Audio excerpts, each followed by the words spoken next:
Sure. My name is Patrick Kasperk, otherwise known as Bruce Galasher. I'm 24 years old and I'm from Fort Myers, Florida, USA. And what was the reason again that you joined? I'm a combat medic for the YPG and the Syrian Democratic Forces. I came here to administer medical aid to the frontline soldiers of the YPG, but often that entails helping civilians and even enemy combatants. At this moment, it's kind of switched from from the fighters to, unfortunately, the civilians taking the brunt of what Daesh left over within Manbij.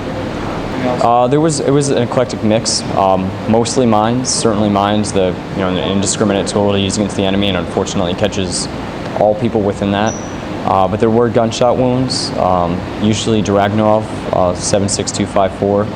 But yeah, it's mostly mines, just booby traps that Daesh had placed throughout the city to catch the enemy, and unfortunately, civilians returning to their homes have gotten caught in the middle of that. But no airstrikes?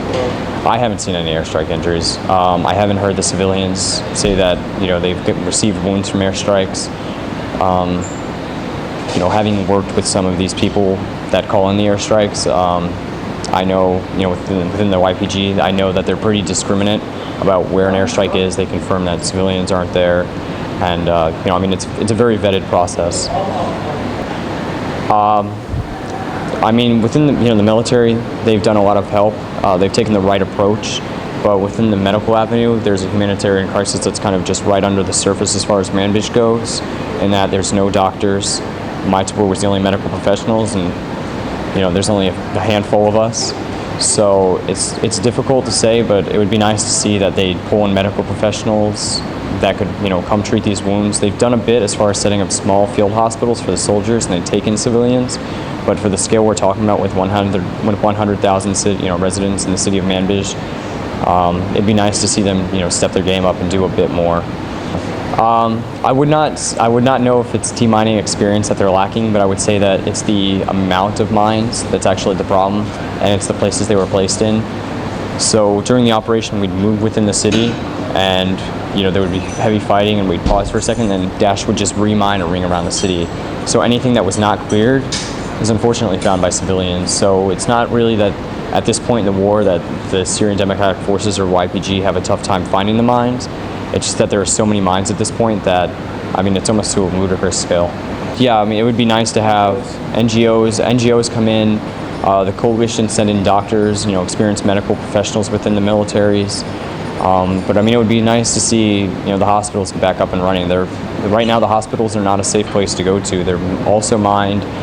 They were used as combat zone. They were combat zones. They were used by fortifications for Daesh. So they're structurally not sound, or they're mined so much that it's dangerous for anybody to go there. So the idea that they might get the hospitals up and running anytime soon we're talking in like a time span of months, unfortunately. So you think it's some form, could be like a sort of humanitarian crisis, or it's I absolutely think this is a humanitarian crisis. You have 1,000 or 100,000 people in a city, maybe half left. Let's say 25% come back, and that's a lot of people. And unfortunately, there's a lot of mines. So. And there's already people coming back. From what I've seen, there's people returning to the city. We saw on my way out of the city, we saw truckfuls, people with their belongings, if they were staying outside the city in the Manbij countryside, that they've now returned to the city.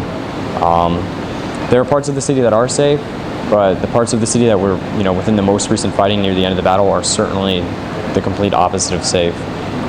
Just walking down the road, I've had civilians run up to me, not knowing that I wasn't with the Asaish, or just not knowing what I would do, what to do, and tell me that this motorcycle is mine, or that their house is mine, and I'm a medical professional. I don't know anything about demining, or I don't know anything about explosives. So there's just not enough aid there to demine, because there's so many mines, and there's not enough medical professionals when the inevitable fact happens that somebody will find a mine.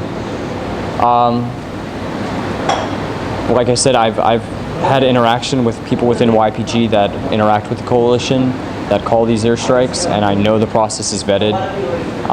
There's a lot of phone calls involved, and there's a lot of people on the ground that are making sure there are no civilians there. There's the unfortunate fact that Daesh does use human shields to protect themselves, knowing the coalition will not bomb them. But this kind of gives it away right here. They know that the coalition will not bomb civilians. So these reports kind of conflict with what I've seen personally and what I know logically.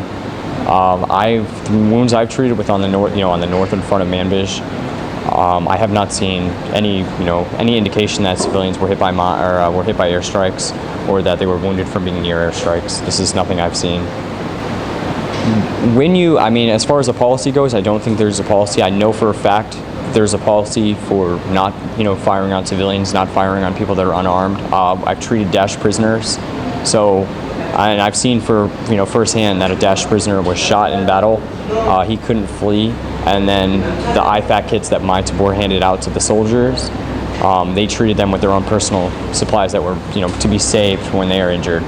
So I know how they treat enemy combatants, and I've seen how they, like soldier to soldier level, when refugees come in that have fled Daesh, and I see that these, they're empathetic. They understand these people have families too. They're people just like you and I. So from what I've seen, that we're here to liberate Manbij, and we're here to rid Daesh, but we're also here to liberate the people of Manbij, which is far more important.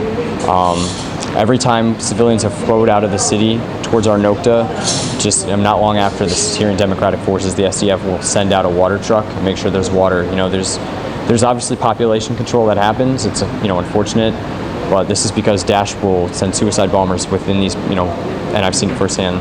Will send suicide bombers within these crowds of people, and then will blow themselves up, injuring civilians and soldiers. So population control does happen, but I've never seen any instance where they're being rough with civilians on purpose, or there's any malicious intent against civilians. A lot of these people, they're here to liberate these people, and they're not here to just necessarily rid them of this one problem and then move on to the next city like it's a robotic thing. Unfortunately, we lost a lot of foreign friends, people I've known personally, that I've trained with, that I've come to know, people that I didn't know, but we still have a tight-knit foreign community within the YPG. We've lost these friends to fighting Daesh. I honestly think it's more in regards to the fact that this is the first operation where foreigners have taken such heavy participation in. They gathered almost every foreigner within the YPG and said, hey, do you want to fight? Then you can come along with us to Manbij. Like, we are treated completely as equals within the YPG. And, obviously they paid the ultimate price right alongside the Kurds, right alongside the Arabs, fighting for freedom.